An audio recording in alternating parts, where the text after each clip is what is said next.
Les grandes contradictions. Les grandes contradictions, une émission de décryptage de l'actualité nationale et internationale avec Shamsdine Badaro, Gaspard Adjamossi et Achille Wousso. Les grandes contradictions, c'est tous les vendredis sur Guérite TV Monde. Vendredi 28 mars 2025, mesdames et messieurs, c'est le tout dernier vendredi de ce mois de mars. Tout le plaisir donc pour moi de vous retrouver dans votre émission Les Grandes Contradictions ce soir. Les débatteurs sont déjà sur ce plateau. Mas Gaspard Adjamossi, bien le bonsoir. Bonsoir Latifat.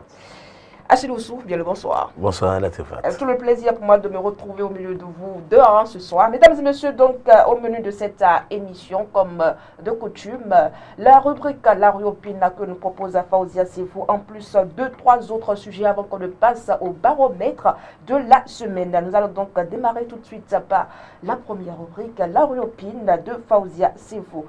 Aujourd'hui, elle nous propose électrophorèse non compatible. Mas Gaspard Adjamossi, seriez-vous prêt à continuer la relation? Bon, je dirais oui, mais pas jusqu'au mariage. Ah. À quel niveau de la relation? Bon, évidemment. Non, quand on dit qu'il y a une non-compatibilité au niveau de l'électrophorèse, ça suppose que vos progénitures peuvent en souffrir. Et donc, en principe, c'est qu'il ne faut pas aller plus loin pour ne pas avoir créé des soucis de santé à ces enfants. Et donc, c'était une boutade telle que je l'ai présentée. Mais si c'est dans une relation consentie, où on pense qu'il ne faut pas aller jusqu'aux progénitures, peut-être qu'on peut rester ensemble et continuer. Mais si c'est une relation, comme on le dit aujourd'hui, une relation durable, qui peut emmener au mariage et à avoir des enfants, je pense qu'il vaut mieux s'en arrêter là pour ne pas créer des soucis aux enfants, et pas seulement aux enfants également, puisque les soucis là, c'est également des soucis partagés par les parents qui seront qui feront des allers-retours avec les hôpitaux où des enfants seront continuellement malades. Je crois qu'il vaut mieux ne pas continuer véritablement. En tout cas, c'est mon avis. Achille Wousso, serez-vous prêt à aller jusqu'au mariage dans cette relation? Vous rejoignez Mas Gaspard Adjamossi? non, je ne voudrais pas faire une boutade comme lui. Je serais direct à dire que, mais bon, en fait, je pose d'abord une question. Pourquoi on est allé faire le test? Juste pour savoir. Non, mais bon, je crois que c'est parce qu'on est dans la perspective d'une relation durable qu'on s'est porté donc vers les personnes assermentées pour donc demander ce test-là. Parce que si c'était juste pour une relation passagère, je crois qu'on ne se serait pas donné cette peine-là. Donc, bon, et lorsque ça arrive, et donc, je crois qu'avant d'aller, en fait, les partenaires avaient déjà pris leur courage à 2 mains. Parce que c'est ou bien ça passe, ou bien ça ne passe pas. Si ça ne passe pas, c'est qu'on devait avoir le courage donc, de se dire les 4 vérités donc, et de cesser la relation. Alors, en tout cas, si on est dans la perspective d'une relation durable, parce qu'il ne faut pas, comme l'a dit Gaspard tout à l'heure, faire souffrir les enfants pour rien. Et se faire souffrir, parce que là, vous avez des enfants indésirables. Et vous avez une économie qui est, dont qu'on appelle les codes sont dans les centres de santé. Parce que tous les jours, vous êtes sûr donc d'abord d'être les visiteurs permanents des médecins et ensuite donc des pharmacies. Et donc, je crois que c'est même important de se donner cette éducation-là, d'appeler les jeunes à cette exigence, à ce principe donc avant le mariage. Il ne faut pas attendre que la grossesse arrive avant donc de commencer par se rattraper, c'est déjà trop tard. Et donc, je crois qu'au début d'une relation, qu'on pense être sérieuse, il faut se donner donc cette, qu'on appelle, cette exigence donc d'aller faire ce test-là pour se fixer sur le sort qui attend. Si c'est un bon sort, c'est tant mieux. La relation continue et de plus belle. Mais si ça ne marche pas, il faut donc que chacun reprenne son chemin. Électrophorèse non compatible, chacun se sépare. Si je comprends très bien. Il vaut mieux, il vaut mieux. Et si la femme était déjà enceinte, on fait comment? Oui, bon, dans le cas d'espèce, à l'impossible, il vaut mieux y aller. C'est déjà là, il y a pas de midi à 14 heures. Maintenant, je ne sais pas si après le premier geste, il faut encore continuer. Vous savez, de toutes les façons, il y a des pourcentages qui peuvent amener à ne pas avoir des cas de maladie au niveau des enfants. Peut-être qu'il faut explorer également cette piste et à chaque fois prier pour que l'enfant ne soit pas dans ces genres de cas. Mais de toutes les façons, même s'il y a une ou deux possibilités sur 100, moi, je pense qu'il vaut mieux ne pas aller sur ce terrain-là pour ne pas faire des enfants non seulement malades. Les enfants n'ont pas demandé à naître malades. Donc, il faut réfléchir à ces questions-là et ne pas pouvoir aller sur ces terrains. Si on attend d'être enceinte avant d'aller faire le test, moi, je ne sais pas pourquoi, à quoi bon aller faire le test alors, puisque là, la relation est presque consommée, il n'y a plus pratiquement de retour à faire. Et dans ce cas, Achille Oussou, vous feriez quoi? Je crois que c'est déjà grave. Et c'est pourquoi je conseillais tout à l'heure que, au début, donc, des relations, lorsque on est dans la perspective d'une relation durable, d'une relation qui amène au mariage, qu'il faut prendre cette disposition fondamentale.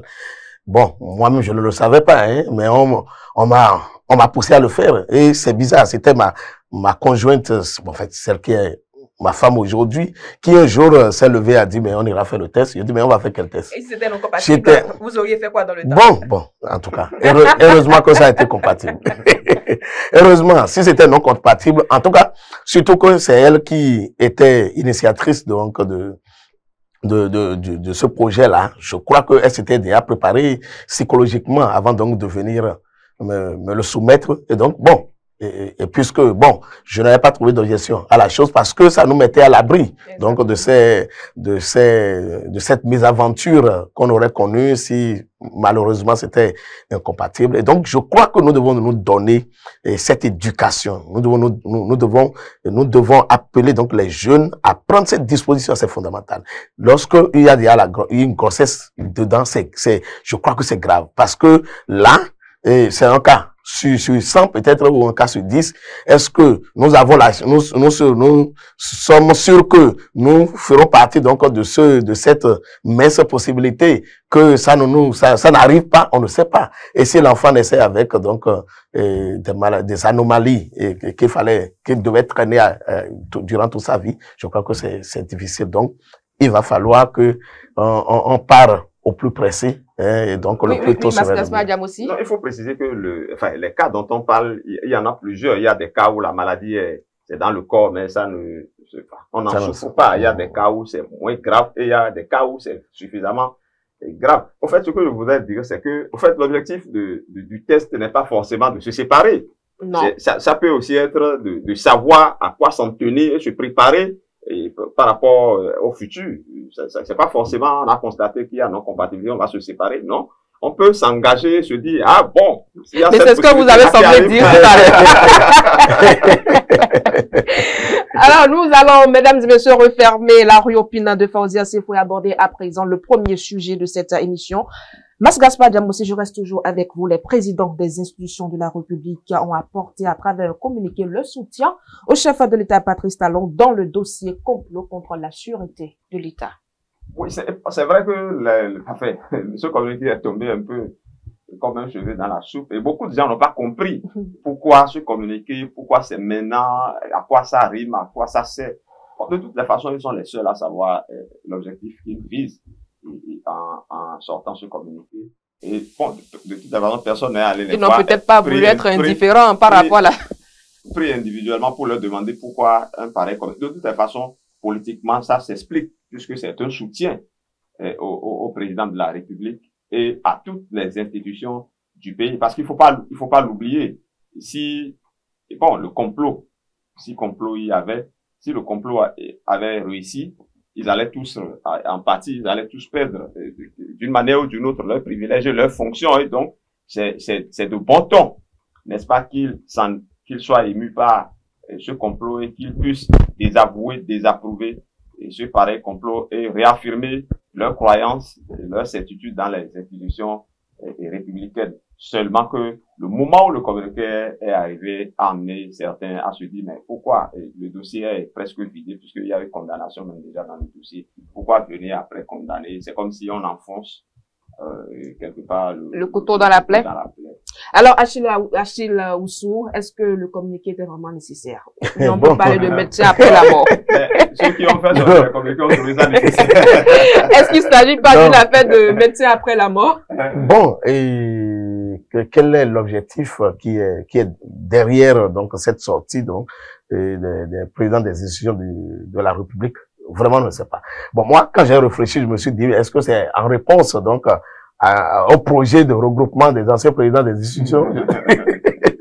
je ne sais pas si on peut faire donc le lien avec, mais bon, nous avons vu que les présidents des institutions se sont prononcés dans le dossier, ce qui est une première au Bénin. Bon, d'ailleurs, le coup d'État même est une première. Donc, il n'y a pas quand même de coup d'État. Bon, la tentative de coup d'État, j'avais dit, est une première. Et bon, je crois que bon, ils ont trouvé opportun d'apporter leur soutien au chef de l'État. Bon, ils sont autour de lui, ils gèrent le pays avec lui. S'ils trouvent que c'est nécessaire donc de le faire, bon, je crois qu'il n'y a peut-être pas de moment adéquat pour le faire. S'ils ont jugé que c'est malgré la condamnation, que c'était encore important donc de faire ce communiqué-là, ce serait tant mieux. L'essentiel est que on tire vraiment le son donc de ce qui est passé parce que le Bénin n'en a pas vraiment besoin. Le Bénin n'en a pas besoin. Je crois que nous bombons le temps souvent à dire que c'est nous qui sommes le laboratoire de la démocratie en Afrique, que le Bénin porte le porte-flambeau donc de ce nouveau régime politique sur le sol africain. Je crois que nous devons peut-être continuer à avoir ce mérite-là. Et c'est par rapport à ça que je pense que, bon, si les présidents des institutions ont trouvé utile qu'il fallait aussi donner de la voix pour donc apporter, en fait, pour ajouter en plus à tout ce qui a été dit, on ne va peut-être pas les condamner, mais nous n'allons pas aussi oublier que c'est quelques jours après la sortie du chef de l'État qu'ils ont pris en fait, ils ont fait cette sortie. Vous avez dit qu'ils ont attendu d'abord la réaction du chef de l'État? Peut-être qu'avec toutes les explications du chef de l'État que nous avons eues dans le dossier, cela les a encore suffisamment inspirés pour donc se décider. Vous n'y voyez pas un jeu politique, parce que c'est pas Adjamossi? Non, il y a forcément un jeu politique. Oui, il y a forcément une explication politique à ça, puisque avant tout ce que vous citez là sont politiquement, je dirais, colorés. Ça, il y a rien à dire. C'est des soutiens du chef de l'État. Donc, le soutien des présidents des institutions est d'abord, avant tout, un soutien politique au chef de l'État. Donc, c'est forcément d'abord politique et après on peut trouver d'autres explications si on le fait. Nous restons toujours avec vous, Mas Gaspard Adjamossi. Le sujet vous concerne bien. Bon, vous êtes journaliste parlementaire. Et bon, après le vote de loi sur la chefferie traditionnelle, les rois et autres non pris en compte continuent de défiler au Parlement pour plaider le cas. Non, c'est un sujet qui concerne tout le monde. Mais on va d'abord commencer par vous. Parce que la question des chefferies, c'est dans tout le pays. Puisque aujourd'hui, il n'y a plus de communes ou de localités où il n'y a pas de roi ou quelqu'un qui prétend être roi, alors que historiquement, je ne suis pas sûr qu'il y ait eu 77 royaumes dans notre pays. Mais aujourd'hui, je crois que si on doit citer les rois et autres, là, ça dépasse 77. Parfois, quand vous prenez les communes, il y en a plusieurs. Mais je crois que historiquement, les localités étaient gouvernées par un seul roi. Bon, c'est quand même curieux aujourd'hui que tout le monde veuille avoir, d'abord veuille avoir un roi, que chaque localité veuille être royaume, mais pas même chefferie, parce que quand vous prenez le cas, par exemple, de la vallée de l'Ouémé, je crois il y a chefferie supérieure quelque part, mais aujourd'hui, on dit que la vallée veut plus. On nous raconte même des histoires de la vallée, soit disant qu'il y avait historiquement un roi et qu'il faut que la vallée ait un roi. Mais on sait bien que c'est récemment quelqu'un s'est proclamé, je ne dirais pas autoproclamé roi central de la vallée. Et donc, depuis toujours, nous on est nés, personne ne m'a raconté une histoire, enfin, puisqu'on a étudié l'histoire de nos royaumes et autres, personne ne m'a jamais cité un roi de la vallée historiquement dans les lectures. C'est vrai que si on veut parler de roi, tel que les gens racontent l'histoire, quand vous allez dans les familles, il y a toujours quelqu'un un patriarche, quelqu'un qui a fondé la famille, qui en est le patriarche, qui est l'arrière-grand-parent et tout ça. Là. Donc, je crois pas que ce soit de ça on parle. Il faut y aller réclamer.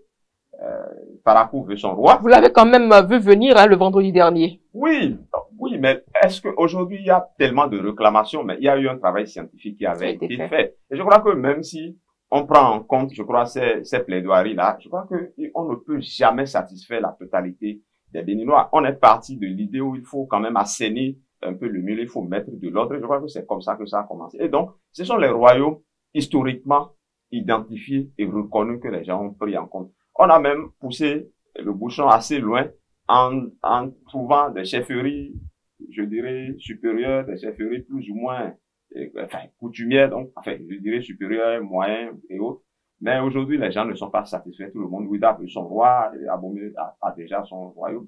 Maintenant, quand vous prenez Porte-Nouveau, par exemple, la dernière, c'est que les Yoruba veulent leur roi. Enfin, le roi Yoruba est allé rencontrer également le président de l'Assemblée. On dit, les Yoruba de Porte-Nouveau veulent également aussi avoir leur roi. Le seul royaume de Porte-Nouveau aura combien de rois? Donc, là, voilà, la question se pose. Les députés sont prêts.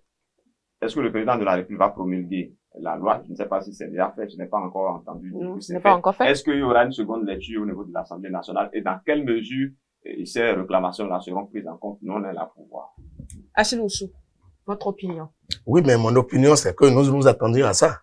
Parce que, comme vous l'avez dit, ça, il y a eu de remue-ménage au Parlement à la veille, même pendant les travaux donc d'amendement et de vote de cette loi-là. Et on devrait s'y attendre.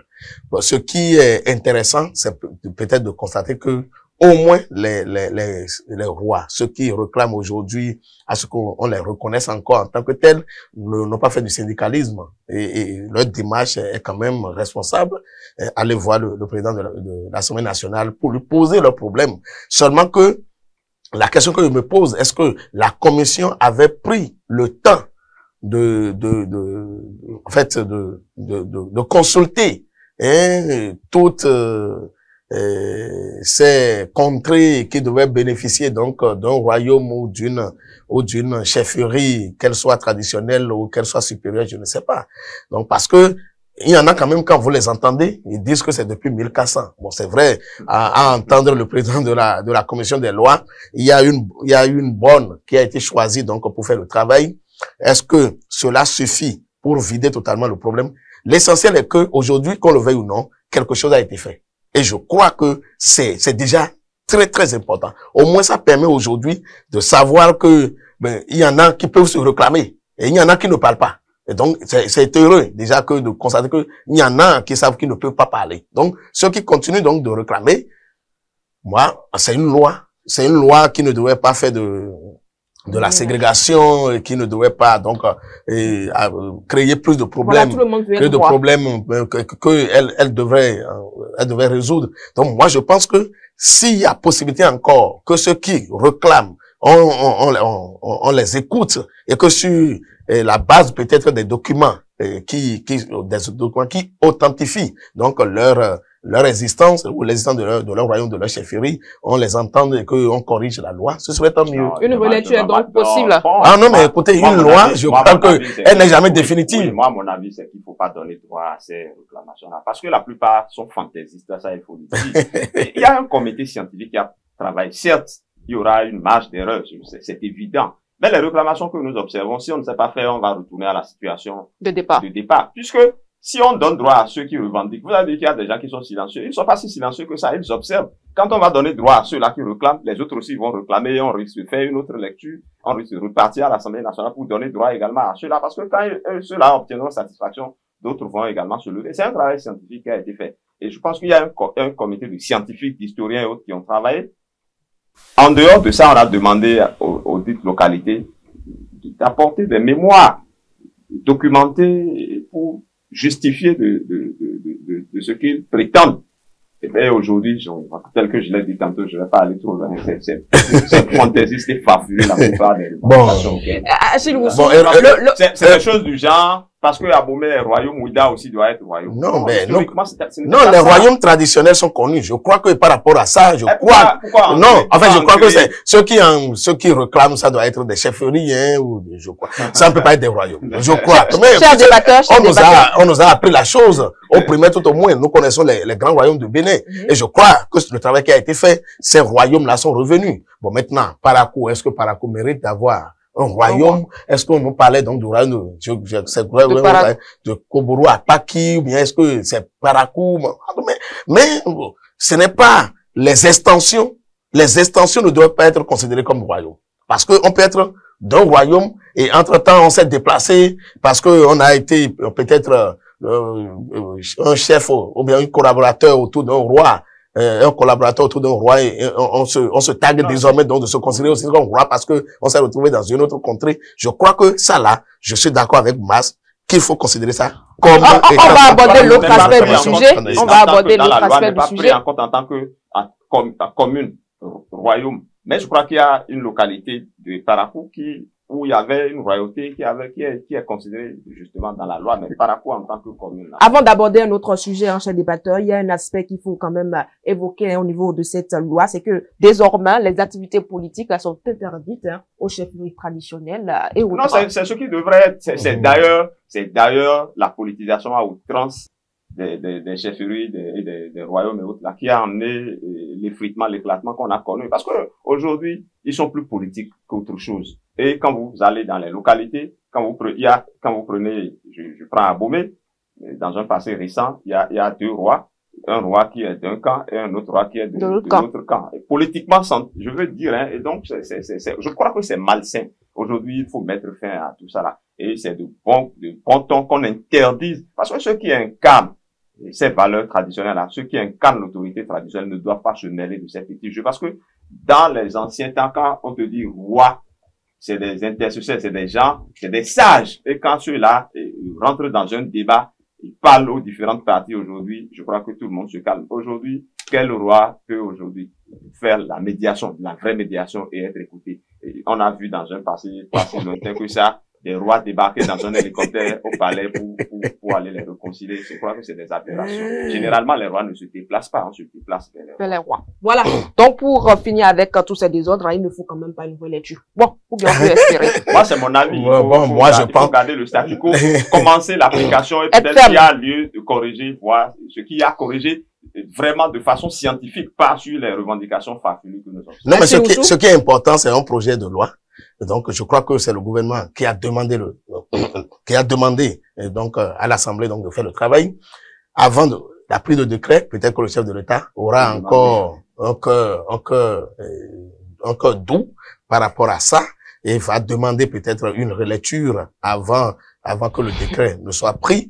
Et ce qui est important, c'est de constater tout au moins que on a commencé par régler le problème à ce niveau-là au Bénin. Et vraiment, ça là, il faut applaudir le gouvernement, il faut applaudir l'Assemblée pour applaudir les députés dans leur ensemble, et ceux qui ont voté, ceux qui n'ont pas voté, hein, dans leur ensemble pour avoir eu le courage de faire ce travail-là. Je crois que c'est d'un grand intérêt pour notre pays. Et parlant déjà du chef de l'État, Patrice Talon, il a ramené la paix au sein de la communauté musulmane de Porto Novo après les dissensions nées de la désignation du successeur de l'imam central décédé à Chélimoussou. Voilà, le chef de l'État médiateur. Bon, ce qui m'a le plus frappé, c'est la célérité donc dans la démarche, parce que le chef de l'État n'a pas laissé la situation pourrir avant de réagir, et surtout que il a décidé donc lui-même de le faire. Il pouvait donc envoyer un ministre, envoyer quelqu'un pour le représenter, pour il a envoyé un ministre et puis il a intervenu. Ah, bon, en tout cas, ce qui est sûr, non. Voilà. Le ministre, il ne s'est pas contenté donc de l'envoyer. Il a intervenu lui-même donc pour ramener qu'on appelle le calme dans la maison. Je crois que vraiment cela va de l'intérêt de tous, hein, parce que pour moi, vraiment, depuis que je suis né, hein, à côté donc de ce grand marché là, c'est pour la première fois que je vis une situation comme ça dans la succession donc d'un responsable à la tête de la mosquée centrale. Je crois que chacun a pu tirer leçon donc de ce qui était arrivé, et va falloir aussi peut-être que si il n'y en a pas, parce que quand on a cherché à savoir un peu comment ça se passe, la désignation des imams, il paraît que c'est la communauté qui s'entend, qui désigne. Si c'est ça, donc, il aura, pour moi, ça dit, il aura toujours encore problème, quoi, parce que quelques-uns chercheront toujours à tirer le drap de leur côté ou à contrôler la situation. Il va falloir qu'on prenne donc des tests qui disent clairement comment les choses vont se passer. Je crois que la discussion avec le chef de l'État est peut-être allée jusqu'à ce niveau-là, mais il faut quand même que on trouve une solution définitive à ça aussi. Mas Gaspard Diamossi, vous étiez quand même à la conférence de presse hier. Vous m'y avez vu. On vous a vu dans les images. Non, au fait, il n'y a pas de problème de succession en tant que tel. Je crois que c'est des gens qui ont agi assez maladroitement et c'est ça qui a amené la tension que nous avons observée. Parce que, comment expliquer que juste 48 heures avant le décès de l'imam central, on n'a même pas attendu le 3e jour, 8e jour, 41e jour, on s'est précipité. Et un groupuscule, je vais dire, s'est précipité pour procéder à cette désignation. Sinon, je pense que quand vous écoutez les uns et les autres, ce n'est pas la personne de l'imam désigné qui pose le problème. D'ailleurs, je crois que tel que les gens expliquent hiérarchiquement même, c'est lui qui était préparé pour remplacer l'imam qui est décédé. Mais malheureusement, la manière dont la désignation a été faite n'a pas plu à beaucoup de personnes, ce qui a amené ce que nous avons observé, presque les dissensions et autres. Mais finalement, je crois que les interventions des uns et des autres ont ramené la paix. C'est l'essentiel, la paix dans la maison. Et je crois que à la rencontre de restitution d'hier, ceux qui ont fait les choses dans la précipitation se sont excusés auprès des autres. Les autres aussi se sont... Je crois que de part et d'autre, la paix est revenue. Et c'est l'essentiel. Mais le chef de l'État est allé plus loin parce qu'il a décidé que bientôt, il mettra en place un comité qui va réfléchir à la question de la succession au niveau des imams, pas seulement à Porte-Nouveau, mais peut-être sur toute l'étendue du territoire national, et en collaboration avec l'Union islamique du Bénin. Je crois que ça permettra de faire taire ces dissensions. Parce qu'on a dit précipitamment, on dit, si on ne fait pas, les ambitions vont naître, il faut le faire précipitamment. Mais tel que c'est fait, les amis et les frères, les supporters de l'imam décédé n'ont pas aimé que les choses soient faites de cette manière, dans la précipitation, de cette manière-là. Donc, les gens n'ont pas, les gens et ceux qui doivent participer également à cette désignation, une bonne partie également n'y était pas. Et donc, c'est comme si c'est un seul individu qui s'est levé, qui veut chaque fois être celui qui installe les imams, je ne sais pas pour tirer quel profit de cela. Je crois que avec ce qui est envisagé, on mettra fin à ce genre de situation et les questions de succession seront réglées définitivement. Parce que ces genres de questions, c'est souvent dangereux parce que ça peut virer à l'affrontement. Si la paix n'était pas revenue assez rapidement, parce que ça s'est fait, je crois, le vendredi dernier, si la paix n'était pas revenue, qui allait célébrer aujourd'hui les prières au niveau de la mosquée centrale et dans quelques jours, qui allait faire la prière du Ramadan à la place d'Ili Daboku. Donc, c'est quand même nécessaire que et je crois qu'il faut tirer un coup de chapeau au chef de l'État qui est vraiment intervenu pour calmer totalement mode fin, Achille Ousso. Eh ben, mode fin et oui. En termes d'émission, parce que c'est là le dernier sujet.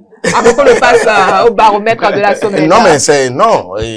En fait, on ne peut que saluer le retour à la paix et surtout, bon, moi, j'étais pas à la conférence, mais avec les détails que Gaspard vient de donner, c'est bon que déjà, chaque camp ait reconnu ses erreurs et ait présenté ses excuses. Je crois que ça là, c'est l'esprit donc d'ouverture, de grandeur et qu'on devrait souhaiter donc dans les crises. C'est des choses qui arrivent.